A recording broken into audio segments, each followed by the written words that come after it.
मात्र 11 दिन में बड़े से बड़े विवाह में बाधा उत्पन्न करने वाले दोष को तत्काल नष्ट करके शीघ्र विवाह होने का, जल्दी शादी का रिश्ता पक्का होने का योग बनाया जा सकता है।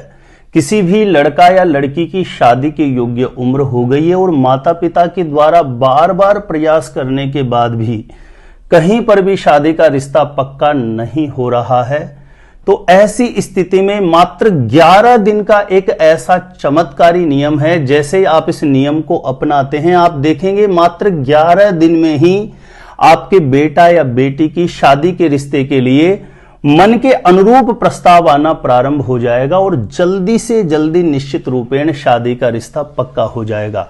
देखिए प्रिय दर्शकों, होता क्या है, कुछ लड़के लड़कियों की कुंडली में मैरिज हाउस शनि या राहु से इतना ज्यादा, शनि या राहु के नेगेटिव प्रभाव से इतना ज्यादा ग्रसित होता है कि आपका बेटा या बेटी चाहे कितने भी गुणवान हो, योग्य हो, दिखने में कितने भी सुंदर हो, एजुकेशन स्तर उनका कितना भी अच्छा हो, लेकिन आपके बुद्धि बल से जहां कहीं पर भी प्रयास किया जाएगा शादी के रिश्ते के लिए, बात नहीं बनेगी। लगातार विवाह में देरी होती रहेगी। जहां कहीं पर भी बात चलाई जाएगी, अंततोगत्वा बात सफलता तक नहीं पहुंचेगी। और विशेषतः किसी भी लड़का या लड़की की मैरिज में बहुत ज्यादा देरी होने का सबसे बड़ा कारण यदि कुंडली में कोई बनता है तो वो शनि ग्रह की वजह से बनता है, क्योंकि शनि एक ऐसा ग्रह है जो पूरे 9 ग्रहों में सबसे धीमी गति से चलता है। और यदि शनि ग्रह किसी भी प्रकार से किसी भी लड़का या लड़की की कुंडली में उसके मैरिज हाउस को प्रभावित कर दे तो निश्चित रूपेण समझना, चाहे आपका बेटा या बेटी कितने भी योग्य क्यों ना हो, आप जहां कहीं पर भी बात चलाएंगे अंततोगत्वा बात सफलता तक नहीं पहुंच पाएगी। निरंतर शादी में देरी होती रहेगी। और ऐसी समस्या का बिल्कुल सटीक समाधान है मात्र 11 दिन का एक ऐसा प्रभावी चमत्कारी नियम। और इस नियम को कब से आपको प्रारंभ करना होगा, देखिए मैं आपको बता दूं, इस विधि को, इस नियम को जिस लड़का या लड़की का विवाह नहीं हो रहा, यदि वह स्वयं अपने लिए करें तो बहुत ही ज्यादा इफेक्टिव होगा। नहीं तो माता पिता अपने बेटा या बेटी के शीघ्र विवाह होने के लिए इस नियम को अपना सकते हैं। देखिए सबसे पहले आपको देखना है, जैसे किसी भी महीने में 2 एकादशी पड़ती है, एक शुक्ल पक्ष की एकादशी होती है और दूसरी कृष्ण पक्ष की एकादशी होती है। ठीक है, आपको यह देखना है कि एकादशी तिथि कब आ रही है, चाहे वो शुक्ल पक्ष की एकादशी हो, चाहे वह कृष्ण पक्ष की एकादशी हो। एकादशी कोई भी हो सकती है, किसी भी पक्ष की। जब कभी भी एकादशी हो, एकादशी के तुरंत बाद जो पहला शनिवार पड़ेगा, उस शनिवार के दिन से आपको यह नियम प्रारंभ करना है। ध्यान रखें, एकादशी के तुरंत बाद पहला शनिवार जो भी आएगा, उस शनिवार के दिन सायंकाल के समय स्नान करके घर के पूजा स्थान में एक घी का दीप प्रज्वलित करें। घर के पूजा स्थान में एक घी का दीप प्रज्वलित करके अपनी मनोकामना के लिए प्रार्थना करें। उसके पश्चात आपके घर में यदि तुलसी का पौधा हो तो बहुत ही ज्यादा अच्छा है, नहीं आसपास में कहीं भी कोई मंदिर परिसर में हो या नहीं है तो आप अपने घर में लगा सकते हैं। सबसे पहला कार्य करना है, घर के पूजा स्थान में एक घी का दीप प्रज्वलित करना है। दूसरा, तुलसी के पौधे के समीप स्नान करने के बाद एक घी का दीप प्रज्वलित करके श्री लक्ष्मी नारायण भगवान से अपनी शीघ्र मनोकामना पूर्ण होने के लिए प्रार्थना करना है। उसके बाद आपका विशेष कार्य प्रारंभ होता है। आपको किसी से कुछ भी नहीं बोलना।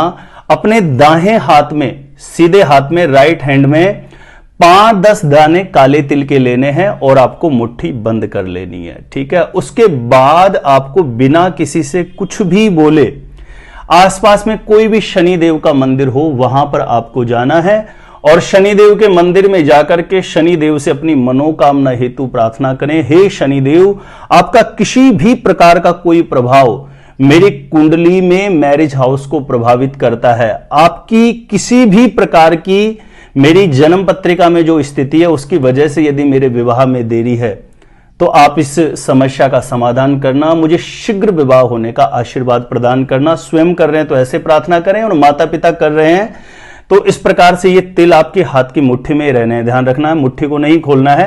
और अपने बेटा या बेटी के निमित्त शनिदेव से प्रार्थना कर लेनी है। उसके पश्चात वहीं आसन पर बैठ के शनि मंदिर में दशरथ कृत शनि स्तोत्र, ध्यान रखें, दशरथ कृत शनि स्तोत्र का एक पाठ आता है, संस्कृत में होता है। यदि यह करना आपके लिए सुलभ है तो आप इसे जरूर करें, नहीं तो शनि चालीसा का एक पाठ करें। या तो दशरथ कृत शनि स्तोत्र का पाठ करें या शनि चालीसा का एक पाठ करें और शनिदेव से अपनी मनोकामना बारंबार बोल के बिल्कुल भाव से, श्रद्धा से शनिदेव के मंदिर में आप प्रार्थना करके तिल आपकी मुट्ठी में ही रहेंगे। उसके पश्चात किसी से कुछ भी नहीं बोलना, सीधा लौट के आपको घर आ जाना है और जो मुट्ठी में आपके मुट्ठी में जो काले तिल हैं, सॉरी चावल नहीं है, काले तिल जो आपकी मुट्ठी में है उनको किसी भी पात्र में, कटोरी में आप रख दीजिए और घर के पूजा स्थान में आप उसे रख दीजिए। उसके पश्चात आपका जैसे ही शनिवार का दिन पूर्ण होगा और रविवार को सूर्योदय होगा, ठीक है, यानी अगले दिन सुबह जब स्नान करेंगे, यदि बच्चा बच्चे स्वयं इस प्रयोग को कर रहे हैं या घर में उपस्थित हैं तो बहुत ही अच्छा है। यानी दूसरे दिन सुबह जब स्नान किया जाएगा तो वो काले तिल के जो 5-10 दाने आप लेके गए थे शनि मंदिर, उसको स्नान करते समय जो आपकी बाल्टी है उस जल में डाल करके और उसके बाद स्नान करना है। ध्यान रखें, बच्चा बच्ची घर में उपस्थित नहीं रहें और माता पिता इस विधि, इस नियम को करते हैं तो रोज आपको वो जो आप इकट्ठे करेंगे काले तिल लाके उसको एक पात्र में इकट्ठे करते रहें, ठीक है। जब 11 दिन आपके कंप्लीट हो जाते हैं उसके बाद किसी भी प्रकार से वो काले तिल आपका बेटा या बेटी जहां कहीं भी रहते हैं वहां पहुंचा दें और उनको बोलें कि थोड़ा थोड़ा काले तिल रोज आप अपनी बाल्टी में डाल के और स्नान करें। यानी 11 दिन तक रोज वो काले तिल डाल करके जिस लड़का या लड़की का विवाह नहीं हो रहा उसे स्नान करना चाहिए। ध्यान रखें, एकादशी के बाद पहला जो भी शनिवार आएगा उस शनिवार से इसी प्रकार से प्रारंभ करके लगातार 11 दिन तक इसी प्रकार से इस नियम का पालन करना है, ठीक है। यह ध्यान रहे, एकादशी के तुरंत बाद पहला शनिवार आएगा उससे प्रारंभ करके लगातार 11 दिन तक इसी प्रकार से नियमों का आप पालन करें। इसी प्रकार से जैसे पहले दिन आपने लिया है वैसे ही काले तिल आपको दाएं हाथ की मुट्ठी में लेना है, घर के पूजा स्थान में घी का दीप प्रज्वलित करना है, तुलसी के पौधे के समीप घी का दीप प्रज्वलित करना है। उसके बाद काले तिल हाथ की मुट्ठी में लेकर शनि मंदिर जाना है। वहां प्रार्थना करने के बाद दशरथ कृत शनि स्तोत्र या शनि चालीसा का पाठ करना है, फिर लौट के घर आना है और फिर वो तिल आपको किसी पात्र में, कटोरी में लेके घर के पूजा स्थान में रख देने और दूसरे दिन फिर वैसे स्नान करना है। ऐसा कंटिन्यूटी में आपको 11 दिन पालन करना है। ध्यान रहे, ऐसा प्रभावी चमत्कारी प्रयोग है जो बड़े से बड़े शनि के बंधन दोष को खोलता है। शनि राहु से जनित दोषों से आपको मुक्ति दिलाता है यह प्रयोग, और मैंने ये बहुत सारे लोगों पर अनुभव करके देखा है। मैंने लाखों कुंडलियां पर्टिकुलर मैरिज में देरी होने के कारण को लेकर के की होगी। विवाह में डिले क्यों होता है सबसे ज्यादा, तो पाया गया है कुंडलियों में शनि के दोष के कारण होता है, राहु के दोष के कारण होता है। और सबसे सटीक निदान है, आप किसी भी शनिवार से 11 दिन का यह नियम अपनाएं, निश्चित रूपेण बड़ी से बड़ी नकारात्मकता, नेगेटिविटी आपके माइंड से, बॉडी से दूर हो जाएगी, आपके जीवन से दूर हो जाएगी और विवाह का जो बंधन आपके साथ बना हुआ खुल जाएगा। शीघ्र विवाह होने का, जल्दी शादी होने का अवश्य योग बन जाएगा। हो सकता है 11 दिन की, यदि प्रॉपर शनि की वजह से ही प्रॉब्लम चल रही है तो हो सकता है 11 दिन भी आपके पूर्ण ना हो, उससे पहले ही शादी के लिए बिल्कुल मन के अनुरूप एक अच्छा प्रस्ताव आ जाए और जल्दी से जल्दी वहां पर शादी का रिश्ता पक्का होने की सफलता आपको प्राप्त हो जाए। तो इस नियम को जरूर अपनाएं। जिस लड़का या लड़की का विवाह नहीं हो रहा स्वयं करें, बहुत इफेक्टिव है। नहीं तो माता पिता भी कर सकते हैं। माता पिता करेंगे तो ध्यान यही रहे, यदि बच्चा बच्चे घर में उपस्थित नहीं है तो उस तिल को इकट्ठे करते रहें और 11 दिन के बाद वो तिल आपका बेटा या बेटी जहां रहते हैं वहां भेज दें। उसको बोलें 11 दिन तक रोज जल में डाल करके स्नान करना प्रारंभ करें। प्रिय दर्शकों, मैरिज से संबंधित बिल्कुल सटीक जानकारियां हमेशा यदि प्राप्त करना चाहते हैं, हमेशा आप मेरे साथ जुड़े रहना चाहते हैं, सब्सक्राइब जरूर करिए ज्योतिष गुरुजी यूट्यूब चैनल को। इससे आपको बहुत ज्यादा फायदा होगा। सब्सक्राइब करना आपके लिए बिल्कुल फ्री होता है, लेकिन कोई भी मेरा नया वीडियो आएगा मैरिज से रिलेटेड तो उसका सबसे पहले नोटिफिकेशन आपको मिलेगा। आप आसानी से मेरे वीडियो देख सकते हैं, हमेशा मेरे साथ जुड़े रह सकते हैं। अपने बेटा या बेटी की मैरिज से रिलेटेड बिल्कुल सटीक कैलकुलेशन करवाना चाहते हैं, कुंडली का सटीक ज्योतिषीय विश्लेषण मेरे द्वारा प्राप्त करना चाहते हैं, तो जो स्क्रीन पर नंबर दिया गया आप मुझे यहां पे संपर्क कर सकते हैं, कांटेक्ट कर सकते हैं। अपने आप से सब कुछ जानना चाहते हैं, शादी कब, कहां, कैसे होगी, कैसा जीवन साथी मिलेगा, एक बार ज्योतिष गुरुजी यूट्यूब चैनल के प्लेलिस्ट जाके आप जरूर चेक कर लीजिए।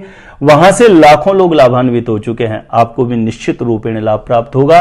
और आप सभी प्रिय दर्शकों के लिए मैं अपने इष्ट देव के चरणों में कामना करूंगा, प्रार्थना करूंगा कि जो भी विवाह बाधा से जो भी कोई पीड़ित है, माता पिता बहुत परेशान है अपने बेटा या बेटी की शादी को लेके, हे इष्ट देव भगवान, इस उपाय को, प्रयोग को जो भी सच्ची श्रद्धा से, शिद्दत से करे, उसका जल्दी से जल्दी मनोरथ पूर्ण हो जाए।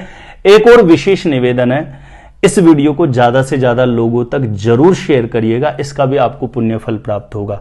क्योंकि ये वीडियो आपके शेयर करने से आपका कुछ नहीं जाता है, लेकिन किसी ऐसे व्यक्ति के पास पहुंच जाता है जो बहुत परेशान है और इस उपाय को करके वह लाभान्वित होता है, तो उसकी आत्मीयता आपको बहुत आशीष देगी, दुआएं देगी। तो प्लीज वीडियो को ज्यादा से ज्यादा लोगों तक शेयर जरूर कर देना। उपाय अच्छा लगा हो तो वीडियो को लाइक जरूर कर देना। जिन लोगों ने सब्सक्राइब नहीं किया है ज्योतिष गुरुजी यूट्यूब चैनल को सब्सक्राइब जरूर कर लीजिएगा। हमेशा मेरे साथ आप जुड़े रहेंगे। आज के लिए इतना ही था। देखते रहिएगा आप हमारा ज्योतिष गुरुजी यूट्यूब चैनल।